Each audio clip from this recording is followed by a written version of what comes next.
Hello. അപ്പോൾ ഇന്ന് രാവിലെ തന്നെ അമ്പലത്തിൽ പോയിട്ടുണ്ടായിരുന്നു കേട്ടോ. അങ്ങനെ അമ്പലത്തിൽ നേരെ പോയി ഏട്ടൻ്റെ പേരിൽ ഒരു പുഷ്പാഞ്ജലിയും ഒരു നെയ്വിളക്കും കൂടെ കത്തിച്ചേട്ടാ.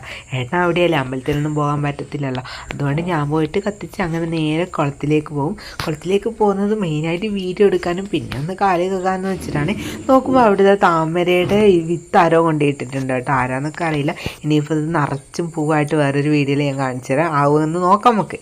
അതൊക്കെ കഴിഞ്ഞിട്ട് അവിടുന്ന് കുറച്ച് വീഡിയോ ഒക്കെ എടുത്ത് അങ്ങനെ വെള്ളത്തിലേക്ക് ഇറങ്ങി വഴുക്കലുണ്ടായിരുന്നു കേട്ടോ ചെറുതായിട്ട്. അങ്ങനെ അതൊക്കെ കഴിഞ്ഞ് കാലൊക്കെ കഴുകി നേരെ അമ്പലത്തിൽ കയറി പുഷ്പാഞ്ജലിയും നെയ്വിളക്കൊക്കെ കത്തിച്ച് പ്രസാദമൊക്കെ കിട്ടി. അതൊക്കെ വാങ്ങി നേരെ തിരിച്ചു കേട്ടോ. പക്ഷേ ഇന്ന് തിരക്ക് പിടിച്ച് പോയത് കാരണം മൊത്തത്തിലൊന്നും ചുറ്റിയില്ല, അകത്ത് മാത്രമേ കയറിയിട്ടുണ്ടായിരുന്നുള്ളൂ കേട്ടോ. അങ്ങനെ ഇതാ ഏട്ടന് കാണിക്കാൻ വേണ്ടിയിട്ട് ഈ ഒരു വീഡിയോ കൂടി എടുത്തിട്ടുണ്ടായിരുന്നു ശ്രീകോവിലിൻ്റെ. അത് കഴിഞ്ഞ് നേരെ പോകുമ്പോൾ കുറേ കഴിഞ്ഞപ്പോൾ ഇങ്ങനെയൊരു സ്ഥലം, ഈ സ്ഥലം എവിടെയാണെന്ന് അറിയുന്നവർ കമൻറ്റ് ചെയ്യാം കേട്ടോ. ഞാൻ ആദ്യമായിട്ടാണ് ഇങ്ങനെ കാണുന്നത്. വണ്ടി നിർത്തിച്ചിട്ട് അത് ഞങ്ങൾക്ക് വീഡിയോ